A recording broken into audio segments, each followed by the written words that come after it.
খবর 24 সাথে আপনাকে স্বাগত। নতুন নতুন খবর জানার জন্য আমাদের চ্যানেলে চোখ রাখুন। নিয়োগ দুর্নীতি নিয়ে যখন মুখ পুড়ছে রাজ্য শিক্ষা ব্যবস্থা, সেই সময় ফের উঠল বেনিয়মের গুচ্ছ গুচ্ছ অভিযোগ।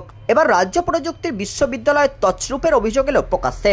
এক সংবাদ মাধ্যমের হাতে এসেছে বিশ্ববিদ্যালয়ের সেই অডিট রিপোর্ট, যা দেখলে চোখ কপালে ওঠার জোগাড়। 5 বছরের 250 কোটি টাকা গায়েব। অডিট রিপোর্টে বিশ্ববিদ্যালয়ের রন্ধে রন্ধে দুর্নীতির অভিযোগের পর্দাফাঁস। কোথায় কোথায় দুর্নীতির অভিযোগ? এক, উপযুক্ত গ্রেডের থেকে বেশি টাকায় বেতন দিয়ে কয়েক কোটি টাকার বেশি লোপাট। 2, কর্মসমিতির অনুমোদন ছাড়াই দেদার পথ তৈরি করে কর্মী নিয়োগ নেপথ্যে নেপোটিজম। 3, নিয়মের তোয়াক্কা না করেই সর্বোচ্চ পদেরও দ্বিগুণের বেশি গ্রুপ ডি কর্মী নিয়োগ।